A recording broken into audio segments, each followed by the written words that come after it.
Sure. Thank you, Pilar, for having me. So my name is Omar Ghanem. I'm the CEO and co-founder of Ulite, which some of you might already know. But basically, Ulite is a social enterprise that provides human-powered energy solutions for anyone that lives without electricity. So off-grid communities around the world. And at the moment, we're currently targeting Nigeria, with 20,000 pre-orders. And I was just discussing with Pillar earlier that we already have 2,000 units on the ground. And obviously, we want to expand beyond that as well. My journey started with Pillar 2 years ago in the Halt Prize. So it was my final year of university, actually. And we participated in the Halt Prize, and we had to come up with a solution that uses energy to impact the lives of 10 million people. um, and while everyone else was going towards the direction of solar and hydroelectric and, this and that, like all these relatively new renewable energy sources, we kind of took a step back and asked ourselves, why have these um, sources of renewable energy not worked so far? And we realized that there were common issues with them, one being cost, obviously, and the second being implementation. And that's why we decided to go with human power, which to a lot of people sounded very boring at first. But it was the concept of taking someone from 0 to 1 rather than just jumping from like 0 to 2 or to 3. Because, when you don't have any source of electricity, a source of electricity is already a huge step forward, you know what I mean? Versus keeping you in the dark until solar is affordable enough for you, which really just didn't make any sense to us. And that's why we kind of chose to go with human powered energy sources. The way it works is very simple. So there's a product with a battery inside it and a hand crank. And then with the movement, you generate energy, hence you light, because you're the one providing the energy to light it up. Um, and I mean, it was pretty challenging in the beginning to sell the idea to a lot of people, including the CEO of the Hull Prize, including a lot of judges that we came across. But we kind of figured out what we needed to do. We started the pilot program. We got some feedback from the customers on the ground. We did a bit more research, and then we started getting a lot of traction.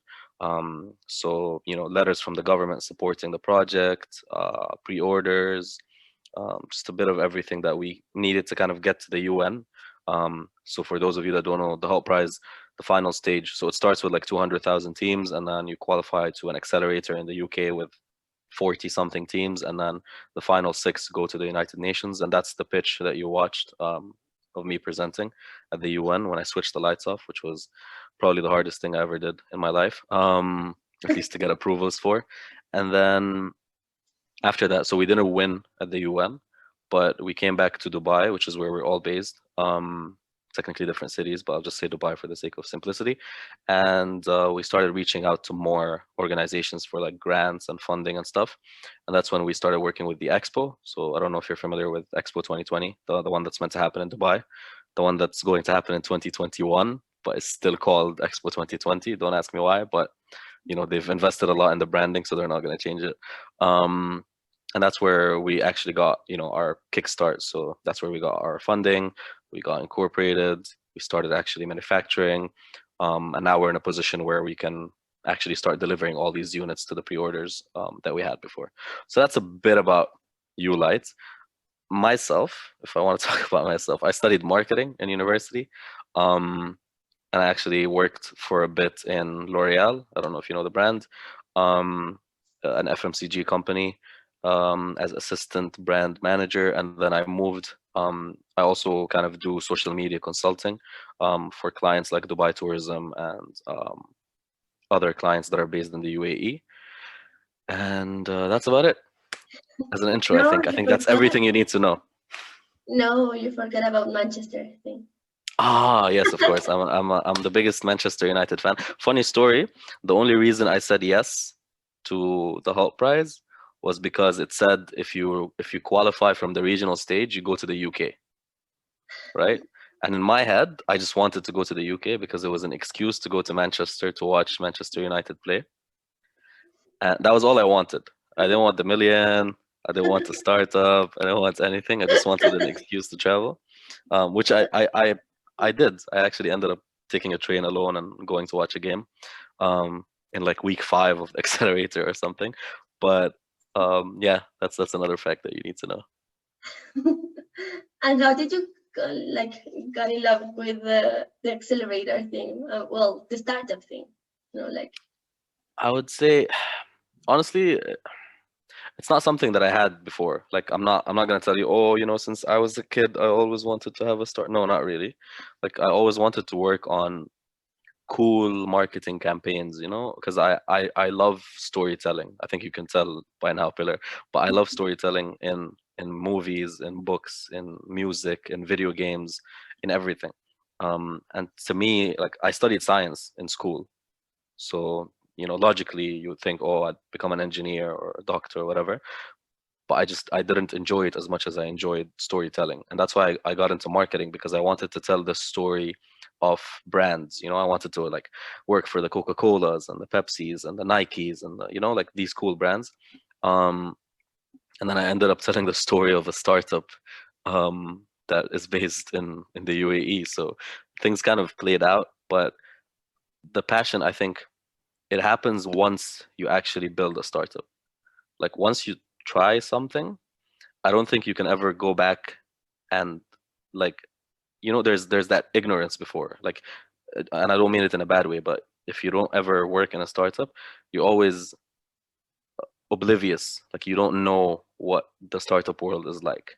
So everything you do in life, like if you get a job, whatever, that becomes all you know, right? Like, yes, I will wake up, go to work, get my salary, blah blah blah. But then when you work in a startup and you see that I can talk to the CEO of a huge company and I can build something from scratch and I can go to a factory in another country and ask them to make something the way that I want, and I can ask someone for their money. And like once you start seeing that building a business, as much as it's a difficult thing, it's also an easy thing, at least easier than you expect. You can't look back the same way. So actually, like I so after university, I went to Hot Prize, the accelerator, and then I came back after we lost, and then I got into L'Oreal because obviously I needed like a job to support the family and make money and everything. And I quit L'Oreal because it didn't feel the same way, if that makes sense. Mm. Like I had to wake up every morning, go to work. Sure, I learned a lot, great experience. It's great on your CV, blah blah blah. But in the end of the day, I always felt like I could do more, and I felt like I was responsible to do more. Like once you see your impact, like once we found out that, okay, if I just put some effort into this and I get money and I start working on it, I can actually improve someone's life. Like once you do that and you see it, it becomes a responsibility. It's not like a, oh, let me try it. No, it becomes like, oh, I am responsible, because if I don't do it, then it's my fault because I could have. You know what I mean? Um, but yeah, I think that's how you kind of fall in love with it. And like just genuinely, like I enjoy making things. So I make content, right? Like on LinkedIn, on Instagram, on TikTok, whatever. So I enjoy making things, right? And that's another added like element of it, that you're it's kind of like your own baby, like you're creating something from scratch, you're building it up, you're watching it grow, and then like you sit back and you realize this is all me. Like I built this with my team, with my family, with all the partners, with all my support, but like I built it. I was part of it. This is me, versus working for someone doing some Excel, PowerPoint, blah blah blah. Like you don't feel the impact as much as you feel it in the startup world. Okay, yeah, that makes sense. And for example, like this is our marketing and sales week, you know? Hmm. So how would you tell them, like they are really early stage entrepreneurs, like some of them just started with the idea, some of them didn't even had an idea or change it, like during the weeks. Hmm. So in terms of marketing and sales, like what would you say it's the most important thing for them to take into account I when would they're. say there are, yeah, I would say there are two important things, and that goes for any pitch or any marketing proposal, whatever. One is to know your audience, and two is to know your story, right? So your audience you need to understand, because you don't talk to an investor the same way you talk to a judge in a competition, and you don't talk to a judge the same way you talk to a potential partner. You don't talk to a partner the same way that you talk to someone you want to hire. You know what I mean? So you always need to understand your audience, what they're looking for, what's going to grab their attention. Because once you understand the audience, you start speaking their language. So that's number one. Number two is to understand your story. So people don't care. Like, I don't know how to not make it sound a bit like aggressive, but people don't care about what you do. They care about why you're doing it, right? Like, sure, tell me about your AI tech and wow, it's amazing. You're gonna change the world. You're gonna go to the moon or tomorrow. Like, okay, sure, but like, why? Like, what is the reason? What is your problem? Why are you trying to solve it? How are you gonna impact people's lives? How are you making money out of it? Like, your story is what attracts people. But if everyone got on stage and said, I'm building robots, I am going to the moon, I am blah blah blah, like that's just technologies. You don't connect with technologies, like you connect with people, right? So you need to understand in the end of the day, like even if it's a very um what's the word for it, intimidating person, like if you're talking to like your role model, your icon, like the smartest person on the planet, like no matter who it is, like you need to understand that's a person and you need to connect to the person. And the only way you can connect to them is by telling your story and then hoping that you grab their attention, right? So for example, when we pitched at the UN, like we were pitching to previous, I don't know, senates and presidents and like, like huge people, right? Like CEO of Verizon, I don't know what, like names that you'd never expect you'd even have a conversation with. But in the end of the day, each of them was a person, right? They're all people and we're people. So let's just talk. And that's where the concept of just writing a story comes into play. So for example, even if it's just an idea, like how do you tell me your idea? Like you don't just say, oh, I have an idea, I'm gonna, you turn your hand and you get electricity. No, you tell me a statistic, for example, a fact. Like, do you know that 1.2 billion people in the world don't have electricity? Right? And I'm like, oh, that's terrible. And then do you know that there's a easy solution for it? Oh, what is it? If you just use this technology, which is really old and cheap and affordable, where you just turn a handle and you get electricity, you could help all these people. Oh, wow, great. How are you going to help them? Oh, I'm going to start by selling it in these countries. Oh, that's amazing. How are you going to make money though? How will you continue doing this? Well, we'll sell it for this price. Oh, that's fantastic. Did you do anything yet? Oh, yeah, we already sold this many units. Okay, that's it. Like, that's your story. That's what you need to tell, even if it's just an idea. You don't need to have like traction, which scares a lot of people. Doesn't need to be sales. It can be, I signed a letter agreeing with my university to do this research, or I did a survey and I got 1,000 people to respond, or I asked 50 people in focus groups what they thought, or like traction can be anything as long as it's work, because it's easy for anyone to say, I have an idea, but I have an idea and I'm working on it is the more compelling story, right? So even if it's just an idea right now, how are you working on the idea? Even if you're building an app, right? Like traction on an app is, oh, I'm building the app itself, or oh, I got 100 people to sign up on my website that they will download the app later. Like you just need to be creative and figure out how do you prove to your audience um, that you're working on your idea and that it's worth investing in. Now it depends. Like, is your marketing pitch to sell, or is it to ask for money, or is it to ask for a mentor? Like that's where point number one comes in, which is understanding your audience. So you're talking to an investor, you need to tell them why they need to invest. So if you give me your money, you will get money back with interest. If you give me your money, you will be part of a great startup that will explode and will make us millions and will get so much attention. If you're talking to, potentially, a mentor or an advisor that you want to bring on board, then you talk about your team. Like, we're a very young but motivated team, and this is how far we've come, and we're very determined to do this, and we're committed, blah blah blah, but we just need your expertise. If you're talking to a customer, then here are the benefits of the product. This is why it's the best product in the market. This is why you need to buy it. This is why you need to buy it now. This is why we're the best brand that you need to buy from. So you just need to understand that. So I would say, like, to wrap everything up, two things: understand your audience and know your story. And talking about brands, how can they build an amazing brand, like an appealing brand?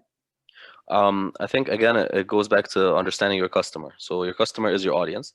So what is your customer looking for? Like if you think about all the famous brands in the world, they're all very iconic because they speak to people. They don't like you don't think of those brands as the brands that come and say 50% off, come buy us now. No, they sell you experiences. They sell you emotions, right? Like when you watch a Coca-Cola ad, for example, it's always friends that are drinking together or a family that's drinking on a table for when they're having dinner, or someone is doing something good and then they pass them a cup of Coca-Cola or whatever. Like it's always emotions, right? When you're thinking of, I don't know, like any other brand, Nike, for example. Like Nike doesn't tell you, like, have you ever seen a Nike ad that says only 399? No, right? Like they don't talk about, oh, this is how much it costs and these are the benefits. No, they'll tell you, they'll show you an athlete wearing the Nikes, or they'll show you a normal person, like a kid or whatever, wearing their Nikes, and then how they transition into a football player or whatever, right? So it's always about the story, it's always about the emotions, it's always about grabbing attention. So for example, for us at Ulite, like we don't talk about, oh, we are so much better than this and that, and please buy us, blah blah blah. It's always like we are simple, affordable, and reliable, and we are giving you a way to generate your own electricity.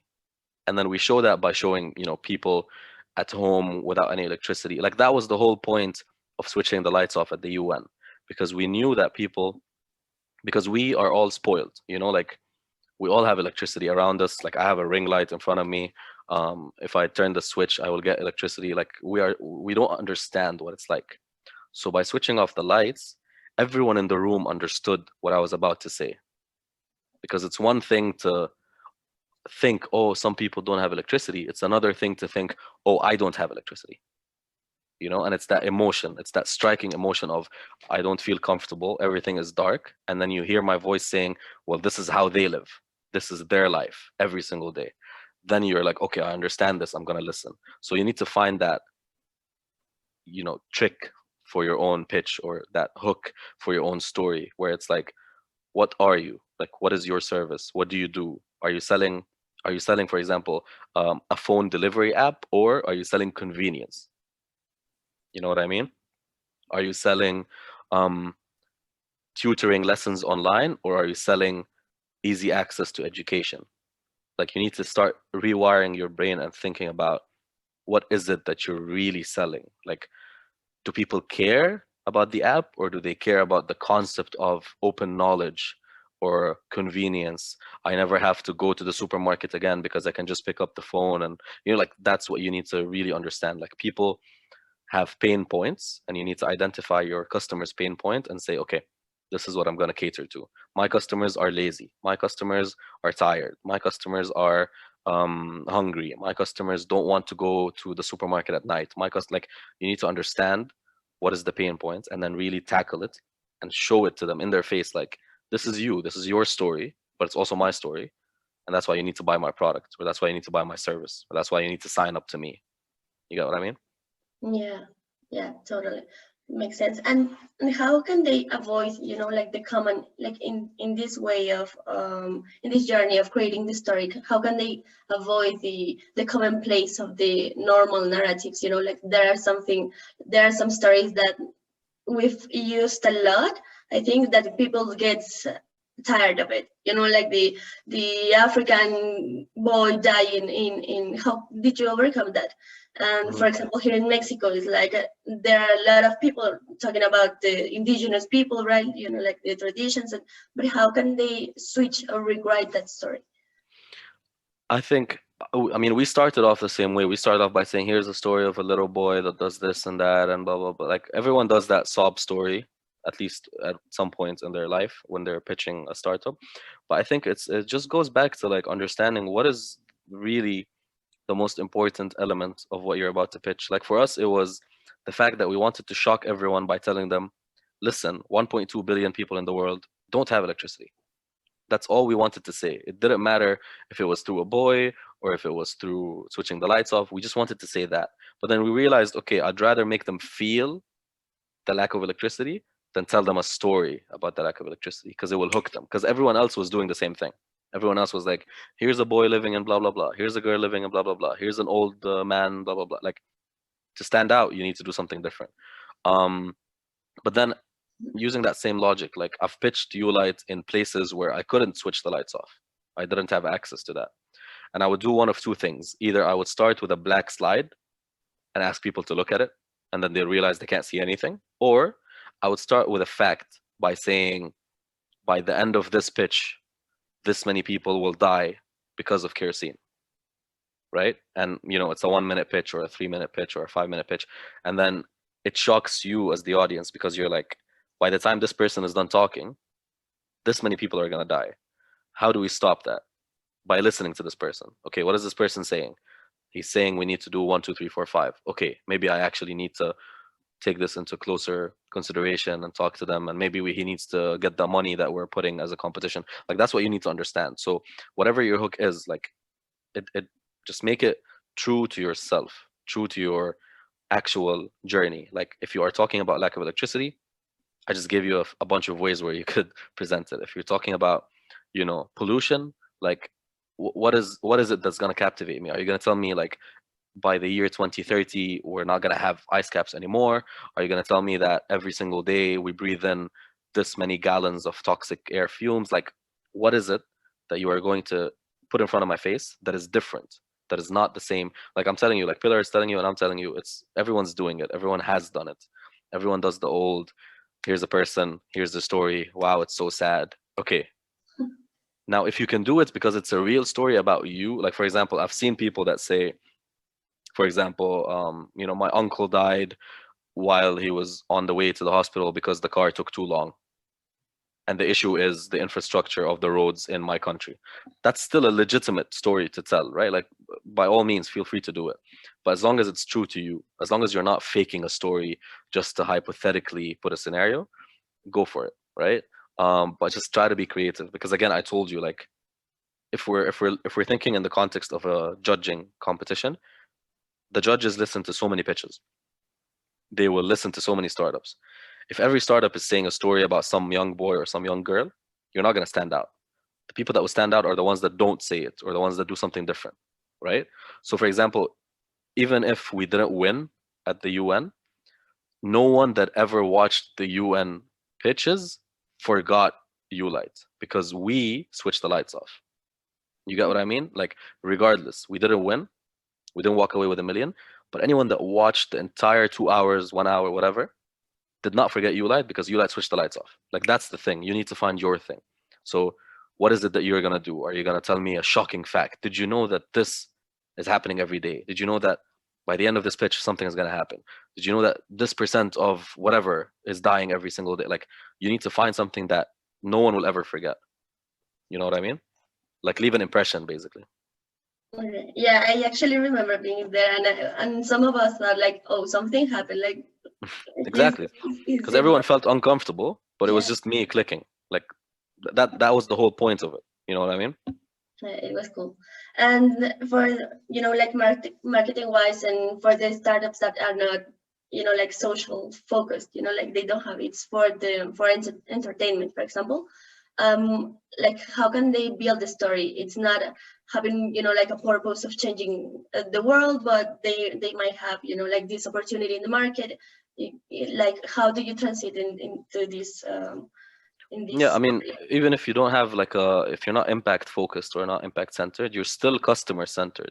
So there's still a pain point that you're trying to help provide a solution for. So there's still a problem, right? So treat your problem like it's the impact problem. So even if you're not saying 1.2 billion people in the world don't have electricity, maybe you're saying 10 million people don't have, I don't know, like mobile data. Maybe you're saying 10,000 students don't have access to online learning. Maybe you're saying, like, like, it could still be a story. You just have to figure out what's the pain point and what is your customer suffering from, and how are you going to tackle it? How are you going to fix it for them? You get what I mean? Yeah.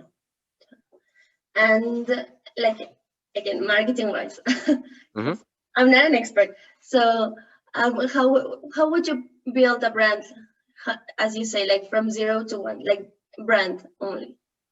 Like thinking about the logo, the name, like what Yeah. is it?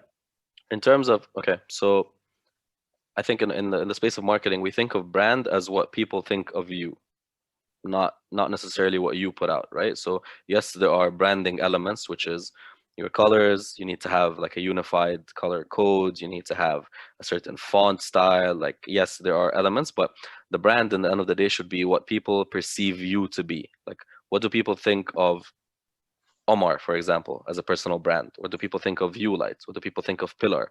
What do people think of LinkedIn? What do people think of Coca-Cola? Like that is the brand that they've established. Now, the way you position yourself in that space is by basically all the branding elements that you have. So your colors, like there's psychology to colors. So are you using warm colors? Are you using cold colors? Is there a certain reason why you're using red, or is there a certain reason why you're using blue? The font, is it bold? Is it shocking in my face, or is it very classic and elegant and calm and composed? The way you talk about your products and services, are you like, the cool Gen Z funky style in terms of like how you describe it, or are you like very professional?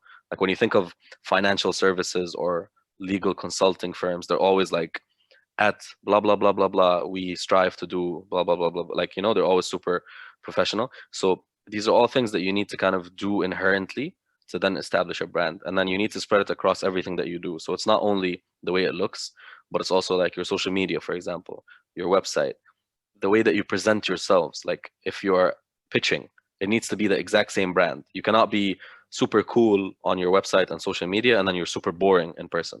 You cannot be super professional on in your pitch and then on your website you're like, hey guys, lol, blah blah blah. So you need to have that sense of consistency. So for us, like it's super simple for us. Like for Ulight, we just use black, white, and orange. Um, Orange because it kind of has that, there's psychology behind it, but basically it's more of compassion and energy and blah blah blah. So like there are certain elements to it. In terms of font, we use a very simple, elegant font. We don't want anything too flashy. We don't want anything too unprofessional.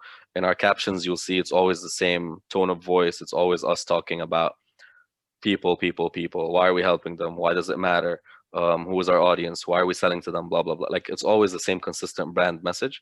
And if you go to our website, it's always the same thing. You'll see super clean images, bold text, very simple language. So that's kind of our branding internally. Now, what do people think of us is where you really see brand image. So when you ask someone about Ulight, they'll say, oh, it's the startup I found from Halt Prize. They're really cool. It's these guys that are trying to help people in Africa, blah, blah, blah. And that's our message. Like we got the message across, you know what I mean? Um, and when we run, like, for example, because we did a giveaway campaign where we allowed people in Dubai to buy a product for double the price so that we could give them one and sell one, give one away for free in Nigeria. So it was like a buy one, gift one kind of concept. And people took it like, they were very receptive of it. We sold over 200 units. And even if they're not going to use it day to day, because in Dubai we don't need it obviously, but some people will use it when they go camping. Some people will just put it like on their nightstand when they want to read books at night. But it was the message behind it. It was the mission. It was the brand where they saw our posts and our website and it said, we're trying to help people. We need you, please come and take part. Like that message came across and they saw through us. It was a very transparent campaign. So it's up to you to really identify that. Like, and you could do whatever you want. Like your brand could be super cool, it could be super professional, it could be in the middle. But just make sure that you have a clear message, a clear mission. Why you liked? Like, what is it that you do? Like, who are you? And then why would I want to be part of your mission? So for me, it's I want to end energy poverty. How am I going to do it? Using my products. Why would you take part? Because it's our responsibility to make sure that 1.2 billion people have electricity. That's it. Super simple. I don't tell you, buy it now, discounted price, Christmas special, blah, blah, blah. Like none of that. This is my brand. This is what you see. And this is what you take part in.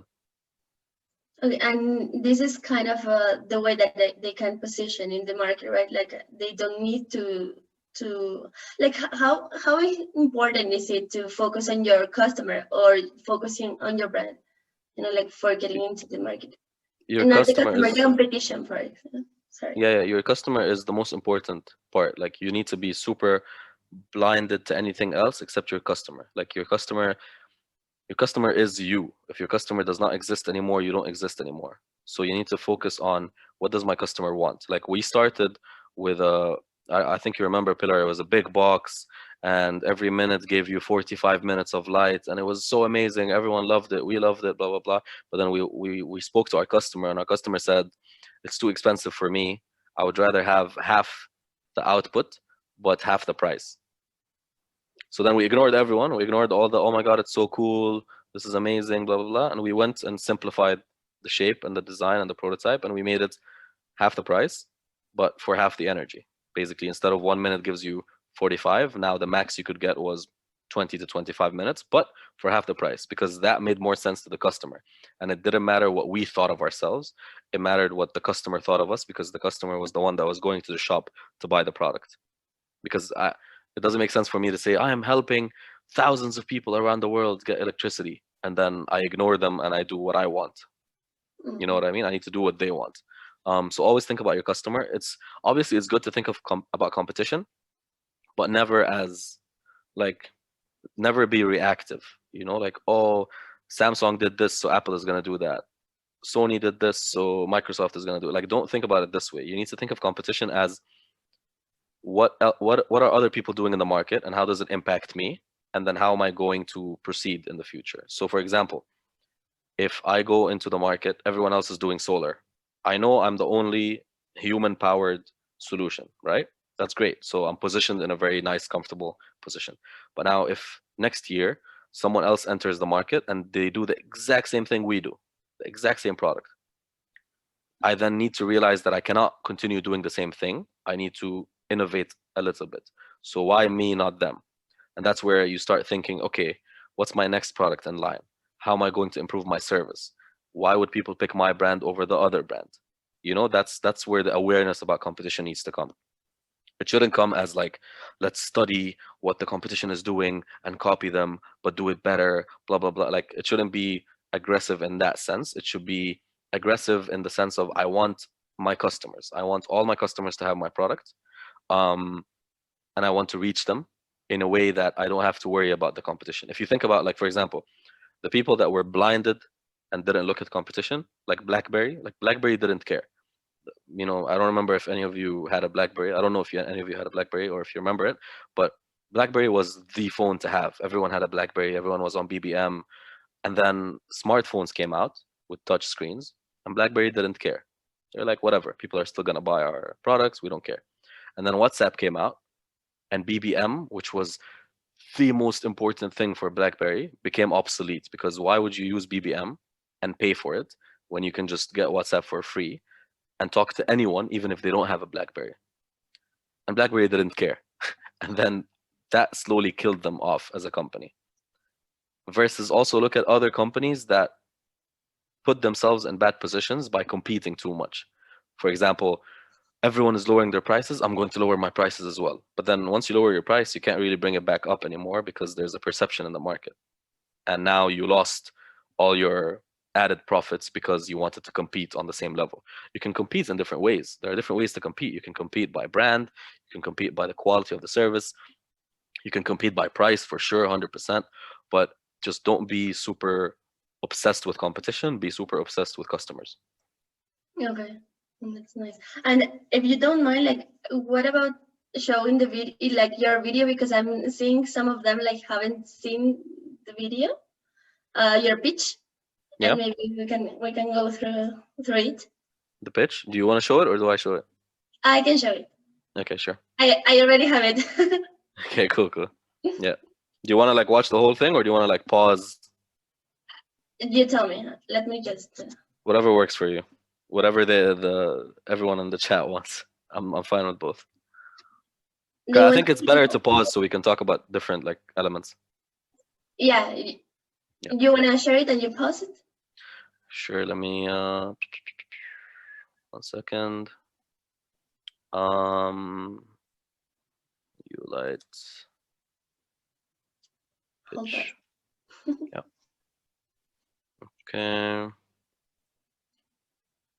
As if you have any question, you can just open your Yeah, microphone. for sure. I need to wait. Let me just. I'm gonna share, but let me know if you can hear the audio. 1 second.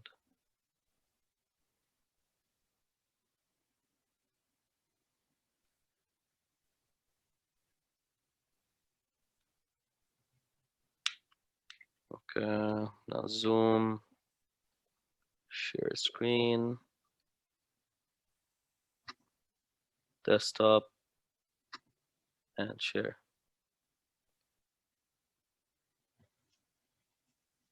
Mm.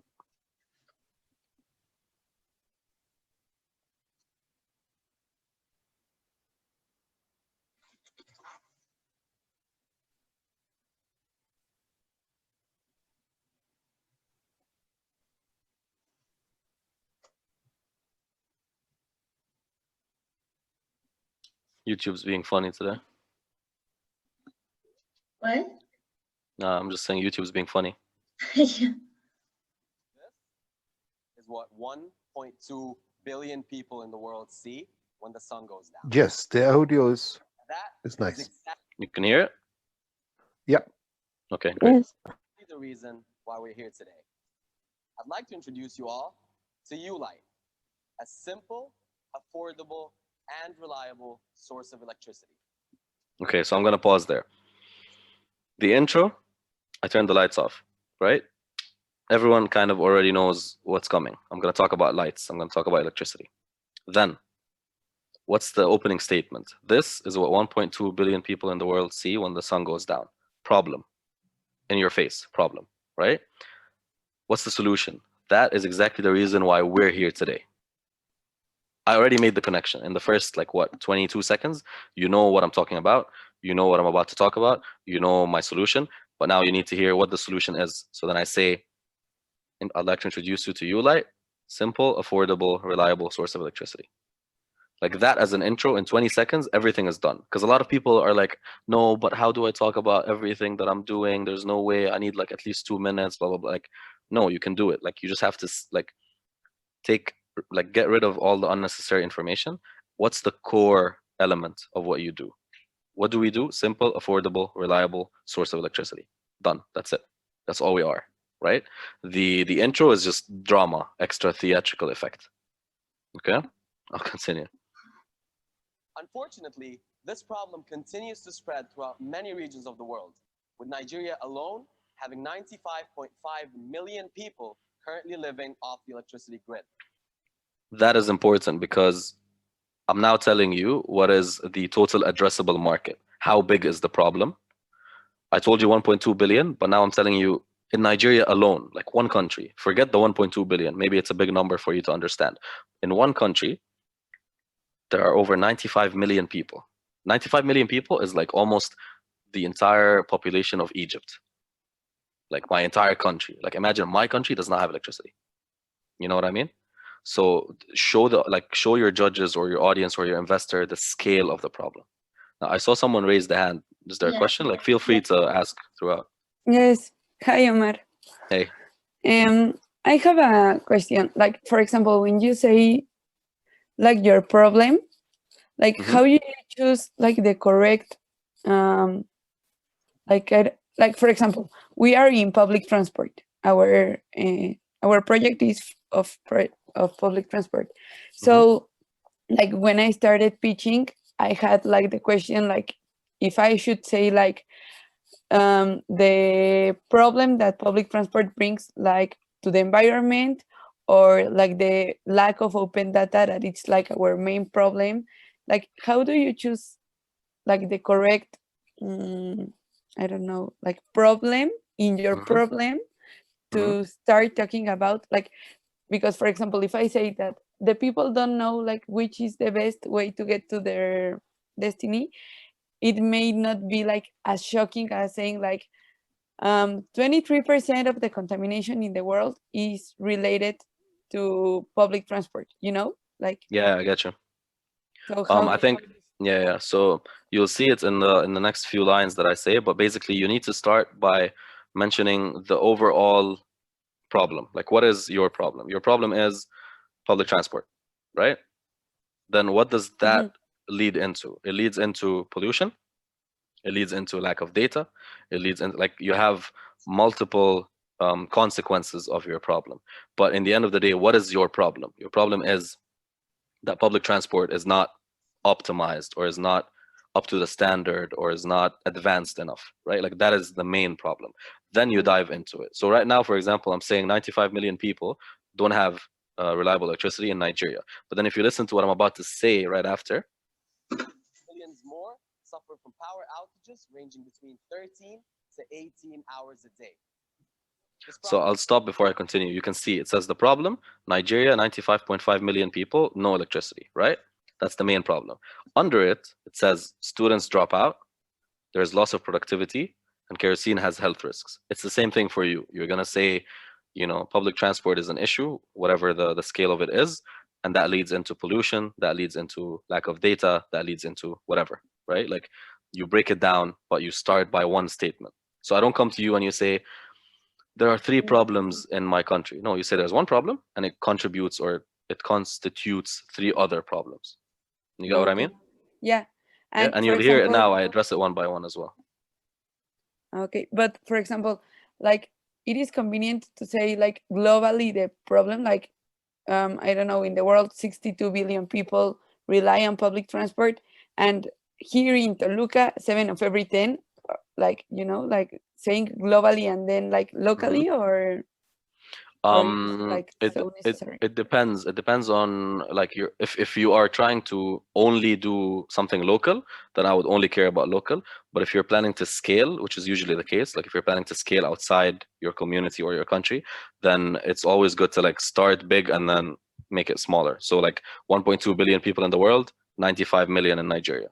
So for you, it might be, whatever, like 6 billion people and then 100 million. You know what I mean? So it Yes. depends on, again, it's your audience. It's always your audience. If your audience is only, like, if you're pitching at a local community event where all the investors only care about your community or your country, like if it's a Mexico startup competition only, then only talk about Mexico. Who cares about the outside world? You know what I mean? That's the audience. But if you're pitching to, like, say we will scale and go abroad and it's international, then you say, here's the size of it internationally, but here's where we're starting in this local community. Okay. Yeah. Perfect. Thanks. No worries. extends well beyond just having darker nights, as students continue to drop out of schools at very young ages as they can't cope with their homework or studies. Hours of valuable productivity are lost every single day, and kerosene, the most widespread solution in the market, is a leading cause of lung cancer and leukemia. See, so started with 95 million. The problem is they don't have electricity, but it's not just, oh, I don't have electricity, so it's dark at night. No, it's students drop out. It's people can't work during nighttime. It's kerosene is killing people every year. So start big and then kind of narrow it down to, say, consequence one, consequence two, consequence three. The problem is these people need a simple, affordable, and reliable power supply. But little do they know that the answer is actually right in their hands. I'm going to pause here just because I don't think people understand the value of simplicity in pitches.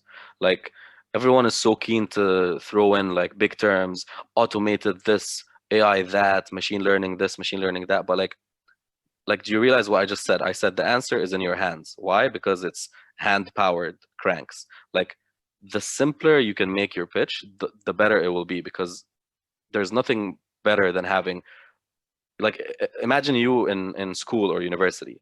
If it's a simple lesson, you understand it, you walk out happy. You know what I mean? If it's a complicated lesson, you walk out confused, you don't know what was going on, you zone out halfway through. So think of it literally the same way. The simpler you can make your idea, the better. At Ulite, we optimize the pre-existing technology to harness human power to generate affordable and reliable electrical energy. With that, I'd like to proudly introduce. See, I'll pause here just for the sake of branding. And look how simple it is. It's a picture of hands. It says our solution with our logo. It's only white and orange, and the background is black. And I highlighted human power and electrical energy. That's it. Like, I'm not overthinking my branding, nothing. But, like, it's super simple. It's super straightforward. Introduce you all to our first product in line, our crank-powered battery. For every 1 minute of cranking, our users can generate 840 joules of electricity. See, so I just said something complicated. I said 840 something joules of electricity. Now, to the average bystander, maybe you don't know what that means. And that's why you will see I will follow up by saying it in time rather than energy. Because maybe you don't know what 846 joules is, but when I tell you it's the equivalent of this much time of light, then it's simpler to you.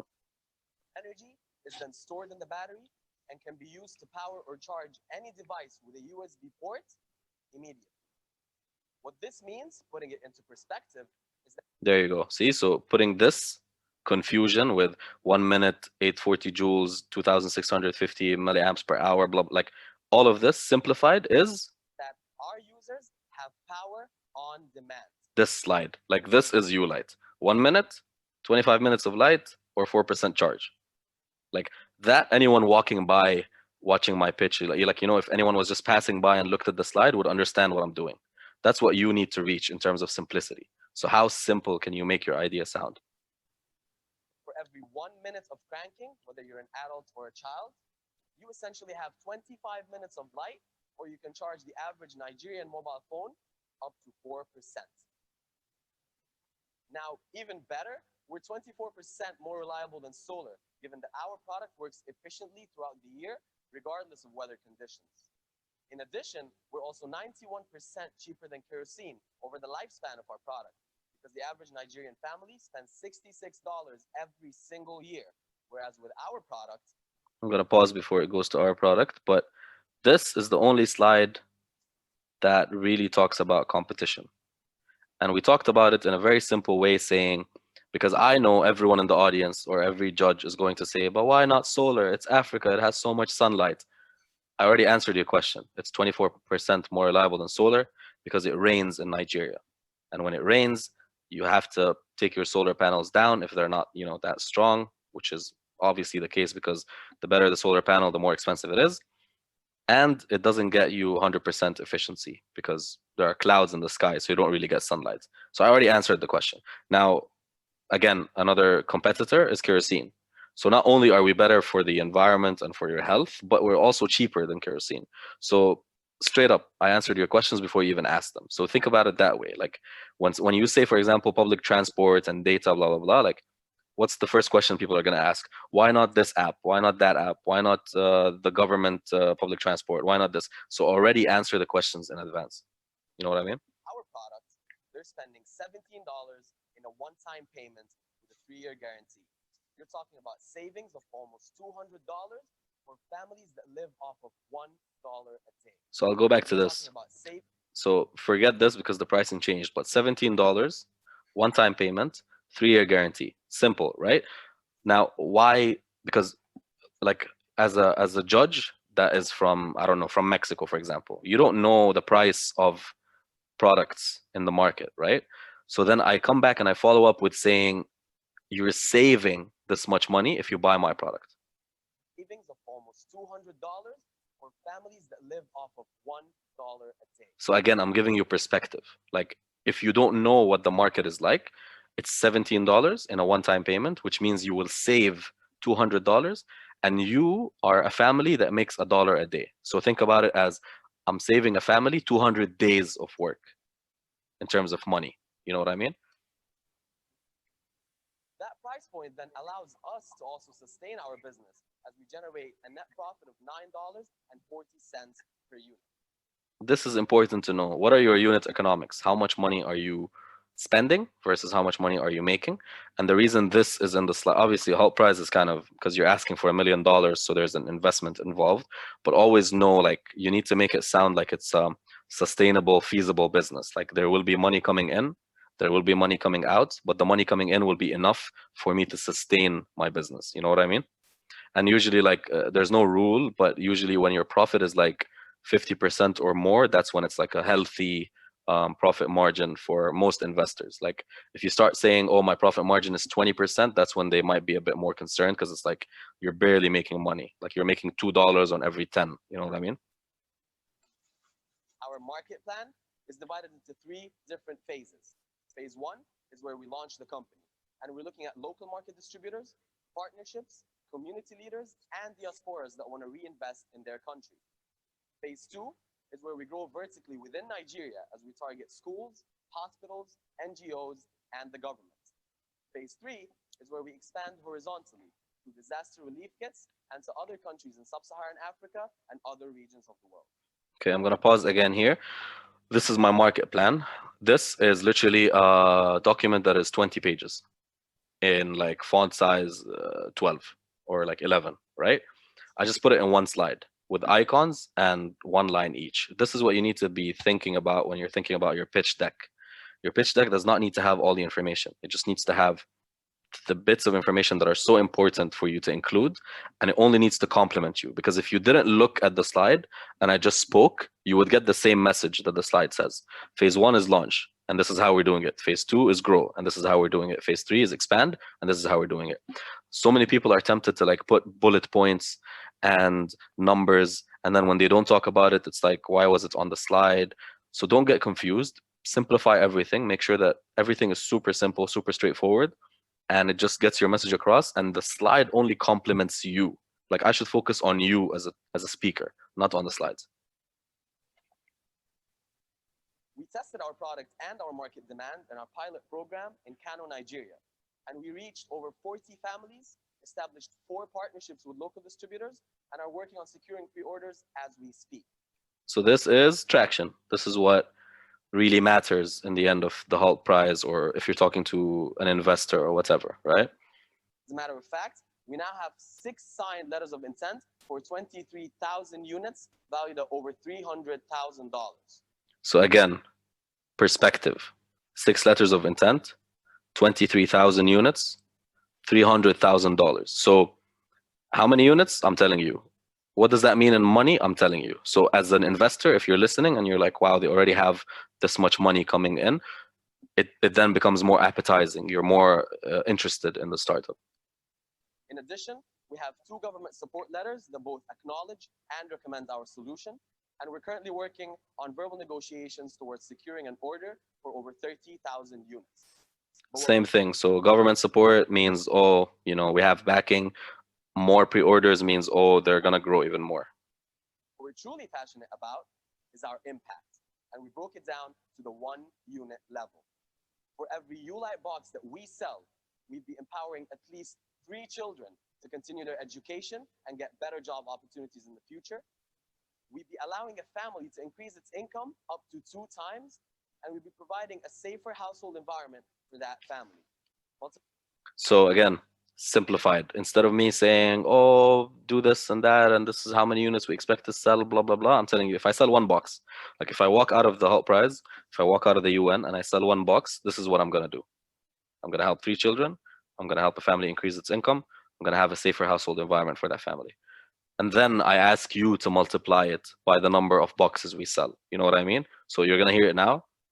Multiply that by the thousands and millions of boxes we sell, and you're looking at a huge magnitude of impact. So I didn't tell you, oh, I'm going to do this or that. No, I just told you 1 box. And I said, it's up to your imagination to think how many boxes we sell. You know what I mean? But we need tonight's $1 million Halt Prize to make this dream come true. Given our wholesale business model and our current demand, we predict to break even in the very first year as we reach over 500,000 users.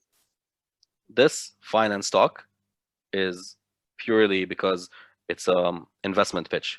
Like if you weren't pitching this to an investor, or if there's no money involved, you wouldn't need this component. But basically what this says is the ask, because a lot of people, they will present like, you know, my name is this, here's my startup, here's what we do, here's how far we've come, thank you. That's like, okay, like what do you want? Like, why are you pitching? But if you don't have an ask, that's the impression you always leave. So always finish with an ask. Always make sure that you're asking for something. So here I'm asking for $1 million, and I'm breaking it down for you. I'm saying in the first year I'm going to use this much money to do this. In the second year I'm going to do this. In the third year I'm going to do that. And by the end of, you know, the next 10 years, here's what I'm going to do. So what's your ask? Your ask can be anything. It can be, I want a meeting with you to discuss things further. It can be, I want a partnership with you so that I can use your services for free in my company. It can be because I want you to become a board of advisor for my company. Just know what your ask is and make sure that you include it. By the year 2025, we aim to sell 3.5 million units, generating over $20 million of profit, reaching 15 million people in over 5 different countries. And then this is kind of the goal. So set a goal for yourself. Like, what is your target? Are you looking at 3.5 million units in 10 years? Are you looking at this many countries? Like, what is your end goal? What is your end play? And that is just the beginning. We're already working on our future plans towards creating our future product line, as you see here, with the Ulite foot pedal with our manufacturing partner. We're looking at adapting our solution beyond Nigeria and countries such as Kenya with our partners Newlight Africa. And we're even looking at solving other problems using human-powered innovation with our partnership with Volta Irrigation in Rwanda. And I'm very fortunate to be working alongside a team that is just as passionate about this goal as I am. And we're supported by an advisory board with over 20 years of experience in Nigeria alone. At Ulite, we aspire to become the world leader for human-powered innovation, and we need you to make this possible. Sorry, the mic was muted. I said pause because this component is so underrated. I just, like, the two things that just happened, my team and our vision. A lot of people don't understand that when an investor invests, he doesn't invest in your idea, he invests in your team. So me saying, I have a team, you can't see the slide because they didn't share it in the video recording, but the slide basically had the pictures of the team members, and it said electrical engineer, mechanical engineer, chemical engineer, business marketing, and then it had the advisors as well, and it said, you know, this person worked in energy in Nigeria, this person worked in consulting for startups, this person worked in this, and it said that this team has, like, obviously it came from the advisors, not us, but the team has over 20 years of experience in Nigeria, and we're determined to make this come true, right? So that component is so underrated because you can have the best idea in the world, but if your team cannot execute it, if your team is not well equipped with skills, if your team is not you know, driven towards that goal, it's not going to work. And I'm not going to give you my money, I'm not going to invest in you. You know what I mean? And then the last component of here is what Ulite wants to be. This is the bigger picture. So forget everything that I said in the past. If you ask me what is the future for Ulite, it's this one slide. We want to become the world leader for human-powered innovation, right? And I'm showing it super simple. Same branding, orange, black, and white. Big picture in the back. The product is in the center of the frame. This picture is Ulite, basically. It's a guy in the dark with a light, and now he can read. That's the whole concept. You know what I mean? Super simple, but super underrated. Like having key components like this in your pitch is what really makes it stand out. Human-powered innovation, and we need you to make this possible. And again, my ask, I need you to make this possible. I can't do it alone. I can do something alone, but not this at this scale. So I need you to make this possible. Ulite is more than just a product. It is a movement towards liberation as we empower millions of people to put their own fate, quite literally, in their own hands. Thank you. So again, the finishing sentence kind of went full circle from simple, affordable, reliable source of electricity with the slide in the back to Ulite is putting your own fate in your own hands. Why? Because it's human power. Like, it's just a full circle pitch. You know what I mean? That's what you need to think of your pitch as. Start with the problem and why you're fixing it and how you're going to do it and the money and the impact, blah, blah, blah, and then come back full circle and say, this is Ulite. This is why we're here. You get what I mean? Simple. That's all you need to do in a 6-minute pitch, really. Okay. Does anyone have any questions? Any question? Yes, like, I mean, I've seen this like too many times. Too many times. Yes, and it's like I really like how you build actually, you know, like the story, this cycle, you know, like how you connect the end with the beginning. You know, because if you leave something, you know, like to the imagination, or for example, it's like, how important is it to leave something to the imagination so you can answer later, or just because you missed it? Like, yeah, it's very important because there's actually, it's like a concept that we study in marketing where I'm trying to think of the example. I think it was 2 posters. They did like a test. It was a study, and one poster had a picture of the product. I think it was a bikini, if I'm not mistaken. I don't know. I think the product was a bikini, right? It was a picture of the bikini, and then the other picture was where the bikini would be. It was just like it almost looked like tan lines. You know what I mean? Like it was a blank picture, and because the bikini would block the sun, it was just tan lines around it. And they tested which one would get a reaction out of people. And the one that had missing elements makes you think. So then you're more inclined to be attentive. You know what I mean? So you remember that more. So basically, they tested it, and then after I don't know weeks, they come back and they ask, and the people that saw that missing element, they were like, "Oh, yeah, I remember the ad.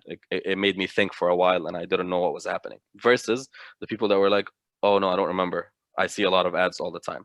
So it's a very random example, but when I tell you, like, when I tease a piece of information, I'm like, here's what we do, or here's our technology, or here's our goal, or this is why we're better.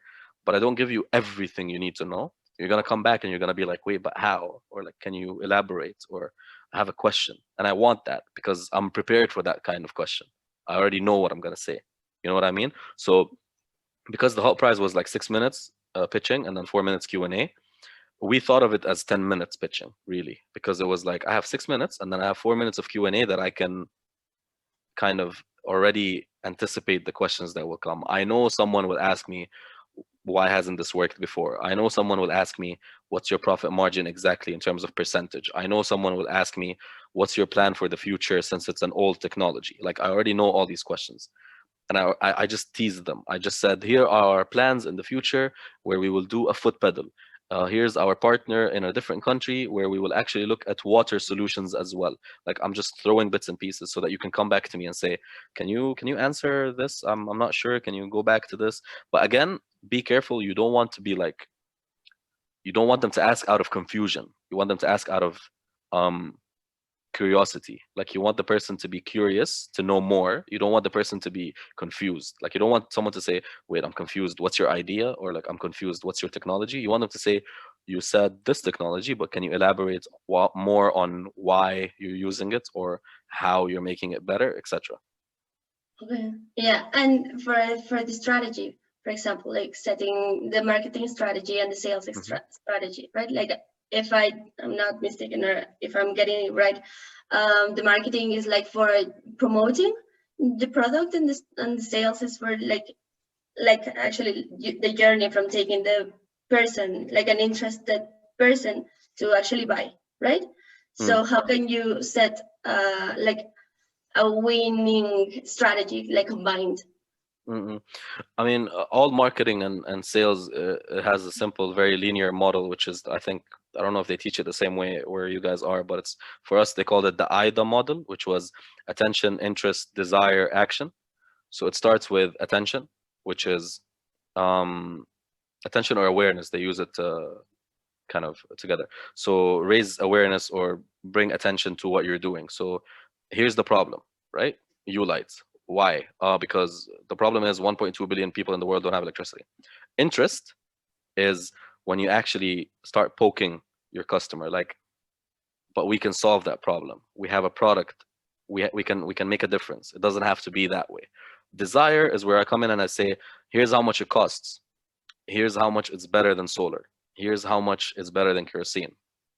And then action is in the end when I say, I want your money. Give me your money. Buy it now. Invest in me.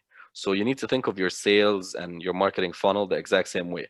If it's an app, for example, there needs to be a social media post or a video or a website ad that says, welcome to the Pillar app, right? That's awareness. That's the first step. That's attention, right? And you discuss, like, what's the problem? Why would you download the app? Blah, blah, blah. Interest is when you start showing, maybe, for example, you can start showing people using the app. You can get testimonials. You can get people to talk about it. You can get influencers to start using the app and, post stories about it, blah, blah, blah. Desire, maybe you push desire by saying, download it now exclusively and you will get, $10 off your first purchase, or download it now for free, only limited until Saturday, for example. That's where the desire comes in, like, oh, I really need to do it. Action is, for example, you put a button that just says download now or available on App Store, click now, blah, blah, blah. So you took that entire marketing funnel and you delivered it in one campaign. It's the same thing when you think about e-commerce, for example. They all do it this really super smart, where it's like you'll see a banner that says, for example, just because it's relevant, buy PlayStation 5, right? Like PS5 now available. And it will look nice and everything, and it's like attention and awareness. So, okay, you might click on it, and then it will say, these are the specifications. It has this much RAM and this much blah, blah, blah, and this and that. Okay, now I'm interested. And then available now for only this price, limited edition, blah, blah, blah. Now there's desire. And then you scroll down and it says buy now, and there's a button, action. So the entire marketing funnel happened in one landing page. You get what I mean?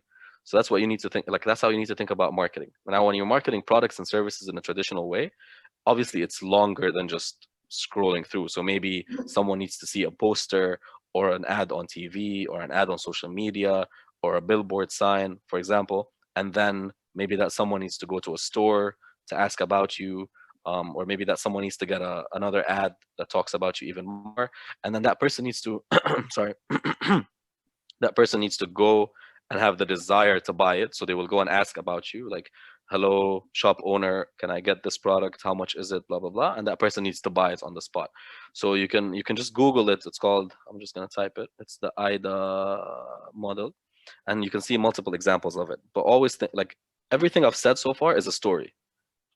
Like, this AIDA model is a story from the time that you saw the Pillar app to the time that you downloaded it, from the time that you saw Ulite to the time that you bought it, from the time that you opened the website to buy the PS5 to the time that you clicked on buy now. So always think of it as a cycle. It's a story. It's a journey. You know what I mean? Okay. And how can you link it with the price, for example, like setting the price, like going back and, you need to set a price, which is also kind of difficult for someone that is starting. Like, how can they set first the price and then, like, okay, launching, and how can they measure that it is actually working? For sure. So yeah, setting prices is one of the hardest things to do in business, but there's not a formula, but there are key elements that you need to know. So number one, you need to know your cost, because your price always needs to be either at your cost, so you break even, or more, so you can make money. So always know your costs as a fact, like, this is how much it will cost me to make this thing. And then you need to understand your customers' willingness to pay. So what's their, like, disposable income? For example, like, if you're talking about a Mexican 25-year-old living in Mexico City, how much money do they have that they can just throw around, like, to buy food outside, to go to a club, to do something? Like, what is that amount and how much are they willing to pay, right? So you need to do that. And how do you do this? You read up on surveys, or you conduct your own survey, you do your own research. So you just need to find out, you either do focus groups or questionnaires, or you look at previous data. So now you know how much it costs you, and you know how much people are willing to pay. Then it's up to you to decide, where do you position yourself in terms of pricing. So to do that, you can look at competitors. So for example, if we're talking about, I don't know, I'm thinking, let's say the iPhone, for example. Like, if I want to compete with smartphones, I'm gonna go in and I say, okay, the iPhone is, let's say, 5,000 dirhams. I don't know how much it's in dollars, but it's 5,000 dirhams, for example. And a Samsung is 3,000 dirhams, right?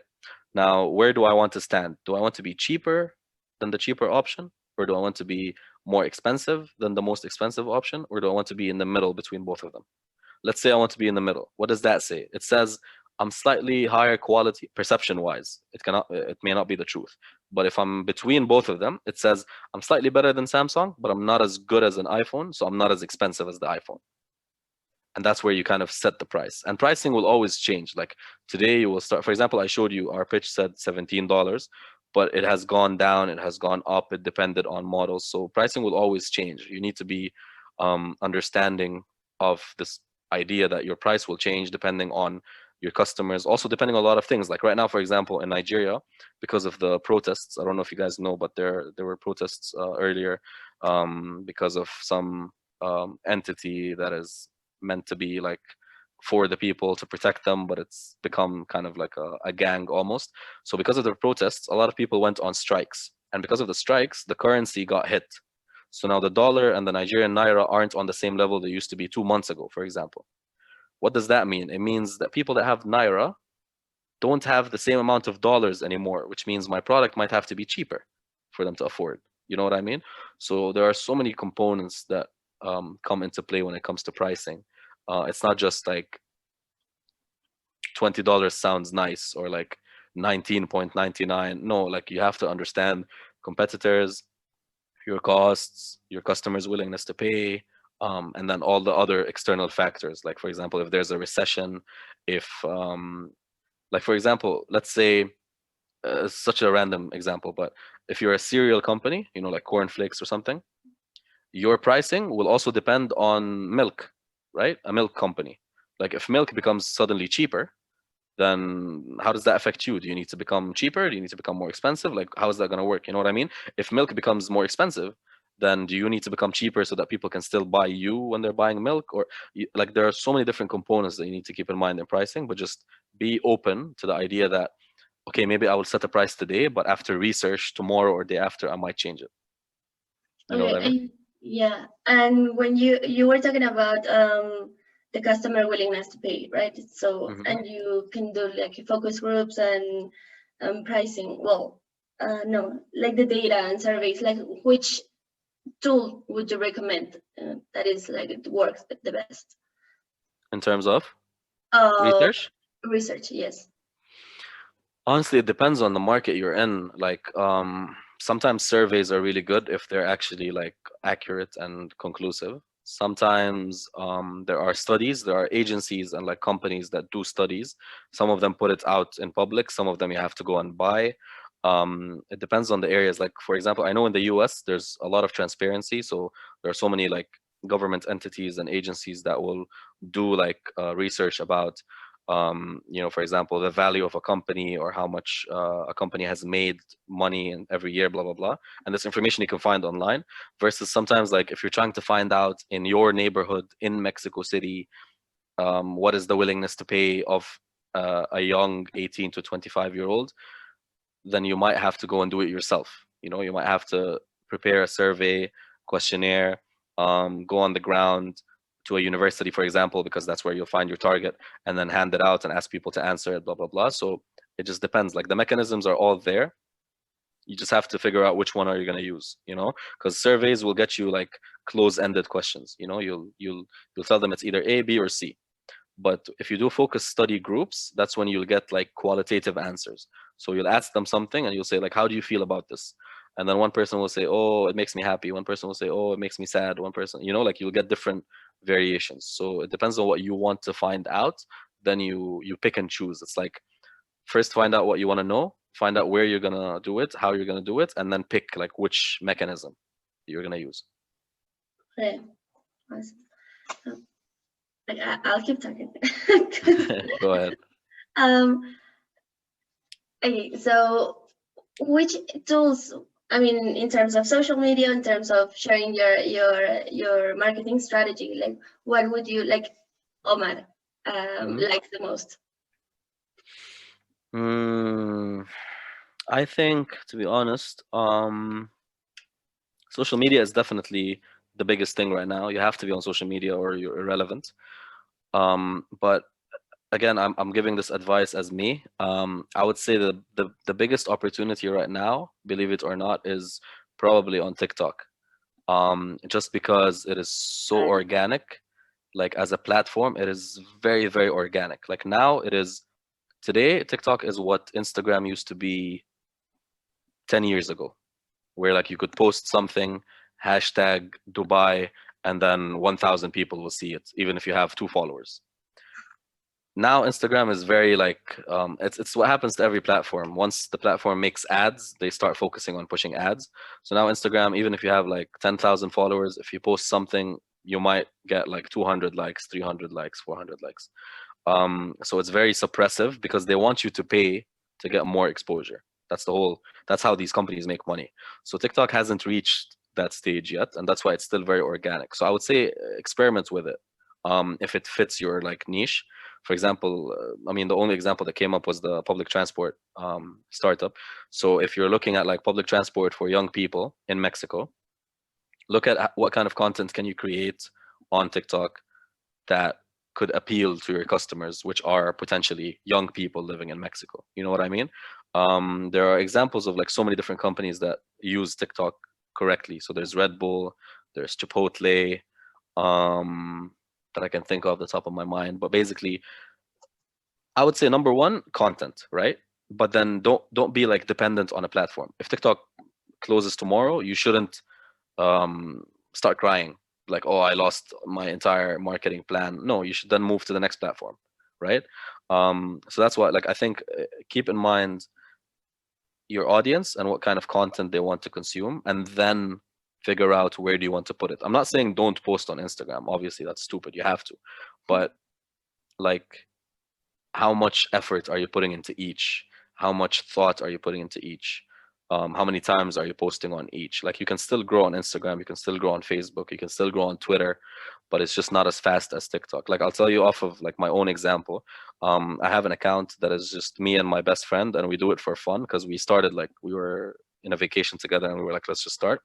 And it's gone from 0 to like 14,000 in a few months. Whereas I've had my Instagram account for like 7 years maybe, and it's at like 2,000 followers. So you can just see the scale of like organic growth.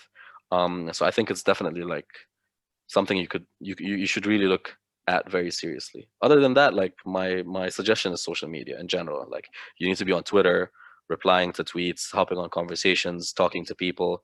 Like, for example, if anyone tweets, "Oh my God, I hate public transport in Mexico," your company should be replying saying, "Hey, check out this app because we can help with that." You know, if someone posts a meme about public transport in Mexico, you need to like reply with another meme. You know what I mean? Like, you need to be talking to people because now everyone's on their phones, especially with Corona, with COVID. Everyone's on their phones all the time. Everyone's at home most of the time. So there's a lot of like screen time that you can really utilize. And for example, like what you just said about the, ¿cómo se dice meme en inglés? Meme? Yeah. Meme? Meme. I'm sorry, I didn't know how to It's say okay. it. Like, sometimes we wanted to post like some of them, but we didn't know like if we lose like the credibility. I don't know how to say it. Like, and that is like related to what you just said about TikTok, because they have told me before, like, make a TikTok account, but like our users would be like the public transport users, but our clients the enterprise. So we have been using social media like to get to our potential users, but like, I don't know if it's like I get you. I get you. you know. So you need to okay. So understand that your enterprise clients are not on TikTok. They are on Yeah. LinkedIn.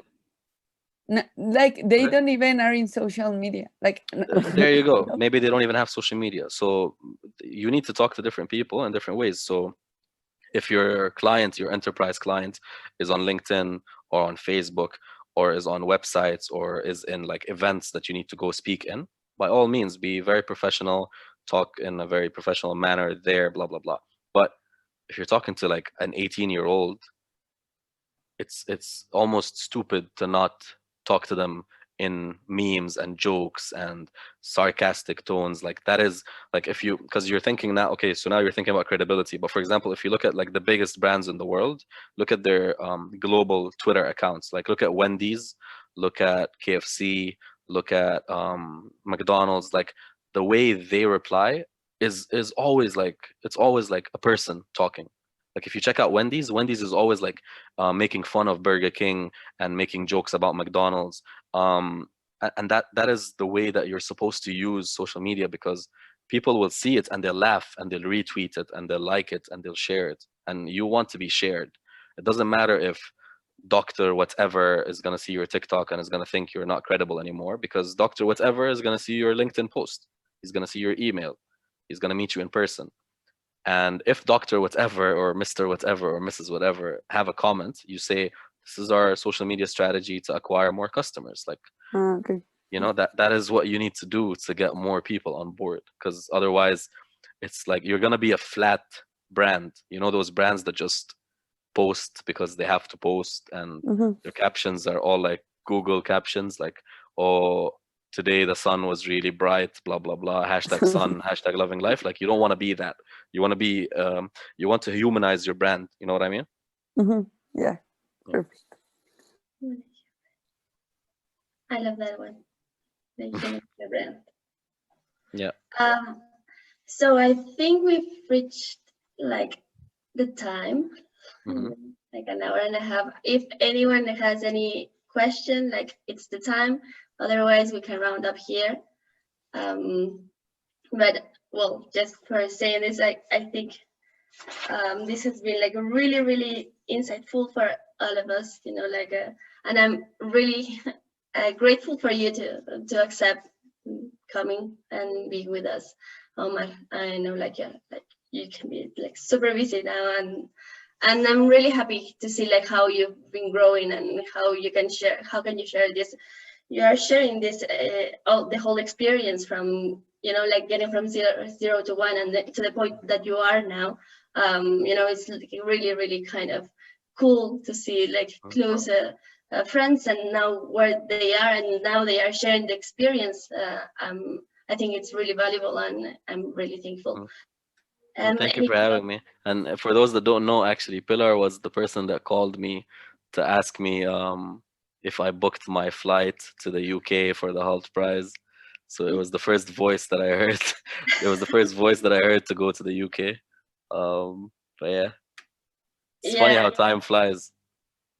It is. It is like sometimes I feel like really kind of old because they are like 16. Like some of them are 16. You know, like super young, and I'm like, oh yeah, I lived this, and we grew together. You know, like it's been fun. Yeah, for sure. So can you share with us your LinkedIn? Where can they follow you? Sure. Where can they find you? And Omar, I have one last question. Like when you went to, you know, like to normal, like we are in our crowdfunding campaign like right now, and we have been thinking like, okay, so what we're going to do when we finish, like we gather the money we want, like how do you face like real world, like which are your first steps, like after I don't know After how you've to... made your money, now you start using your money. So now you've made it, right? You were missing it. I know that position where you're like, I really need money, and now you've made it. So now you start using it. So now you figure out, okay, why was I collecting this money? Oh, because I wanted to do this and that, and I need to start working. I don't know if you're like doing an app or whatever. I need to start investing in the app, or I need to hire someone. Like this is where you put all your priorities in check, and then you say, okay, let me pay money here, let me pay money here, let me pay money here, let me save the rest, and then we'll use it in the future. It's the same thing. Like once we got our grant, we were like, okay, now we got the money that we needed. How do we continue? So we're like, okay, step one, let's go check the manufacturer in China. Let's see if it's gonna be the same quality. Oh yes, everything is clear, nice, align, great, check. Okay, what's the next step? Let's go to Nigeria. Okay, so you know, like this money came in flights, it came in visits, it came in material, it came in contracts. So just make sure that you're utilizing it as much as you can. Obviously, don't throw it all away, but at the same time, also like don't be scared because you raised it, so now use it. You know what I mean? Yeah. Yes. Thanks. It was amazing. Everything. No worries. Thank you. Yeah. Thanks, Omar. That's a great presentation. It's a quite business idea presentation, Beckett, in 5 minutes only. Please tell us, how many times did you have to rehearse, or how long did it take to pack it like this? I cannot count the number of times that I've pitched U-Lights, but what I can tell you is I never pitched it the same way twice. So I always iterated on it. I always improved it. So it was like it becomes almost like you know when you're talking to someone and you're like, oh, this is my name, this is my age, this is where I come from. It almost becomes like that, where you meet someone for the first time, you're having lunch with them, and then they're like, oh, what do you do? And I'm like, oh, I'm the CEO and co-founder of Fuel Lights. We provide human powered energy solutions, blah blah blah blah blah. And you start pitching, and then they will ask you questions, and you'll go back you know, right before you sleep, when you're thinking about things and you're like, oh, that person asked me that question, maybe other people will ask me the same question, let me integrate it in my pitch. And it reached the point where, like, even towards the end, like the night before the United Nations pitch in the UN, I pitched to the production team so that they can like check the lights and everything, and they gave me feedback. They were like, oh, maybe use more body language in this part, maybe do this, maybe do that.